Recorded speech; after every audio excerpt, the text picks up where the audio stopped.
Zvonimir Balog. Bauk i pol. Da svako mjesto ima svoga bauka, stara je stvar. Stara je stvar i to da bauci stanuju u šupljim stablima i ormarima i da tamo bauče svoju baučinu kao što pauci pauče paučinu. Dužnost je svakoga pravog bauka da straši djecu. Kažem pravog bauka, jer ima i takvi koji zaborave svoj posao pa se igraju s djecom. Onda ih poslije stara baučica, njihova mati, zbog toga istuče. Da, ali to sve još nije priča. Ona tek sad počinje. Bio tako jedan bauk i pol. Bauk nad baucima. Prava baučina. Taj je imao zadatak da straši djecu jednog sela. Ne sjećam se više u kojoj je to bio zemlji, je li to bilo uopće na našoj planeti. Došao tako bauk, što kažem, baučina, pred djecu, pa se pravi važan.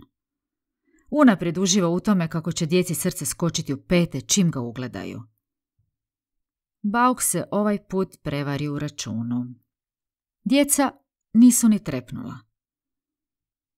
Stvar je u tome što ta djeca dotada nisu čula za bauka i nikada ga nisu vidjela. Nisu znala da se moraju strašiti bauka. Nitko ih nije pripremio za susret s baukom. Bauk se presrašio. Što? Zar ne izgledam dovoljno strašno? Pomisle bauk i pogleda se u ogledalo koje uvijek nosio uza se. Zato priđe djeci i upita ih. Zar vi, djeco, ne znate tko sam ja? Ti si jedan striček koji nalikuje konju, reče Majišna djevojčica. Nisam, uvrijeđeno će bauk. Ti nisi striček, ti si veliki konj koji je progutao još jednoga konja, pa si sada velik. Nisam, pogađajte dalje. Ti si oblak, deva, ptica, riba. Magarci jedni, uzdahne bauk, prestrašivši se po drugi put da neće ništa biti od njegova posla. Zar niste nikad čuli o bauku? Nismo, odgovore djeca. Ja sam bauk i pol. Bauk će već prilično razljučen. Ti si deva s grbom i pol, opet se javi ona djevojčica. Sad ćeš ti, klinjavice, vidjeti što sam ja, zaprijeti bauk i mahne repom.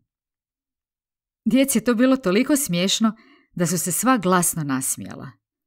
Ali, samo što su se nasmijala, bauku otpadne rep, jer je smijeh bio njegov smrtni neprijatelj. Jedan dječak uzme baukov rep. Onda je bauk počeo klimati ušima. To je djeci bilo još smiješnije. Nasmijala su se, zbog čega su bauku otpale uši. Jedan dječak i jedna djevojčica postaše vlasnici baukovih ušiju. Zatim je bauk kesio zube, bečio oči, vrtio glavom, klimatao nogama i rukama, dok nije ostao bez svega. Kad je bauk bez ičega otišao pokunjen kući, djeca su razgrbila njegove dijelove, tko je što stigao. Jedno je dijete uzelo baukovu nogu, jedno oko, jedno zub. Ta djeca u tom selu u svojim kutijicama čuvaju rastavljenoga bauka. Nitko ga više ne može sastaviti. A zar je i potrebno?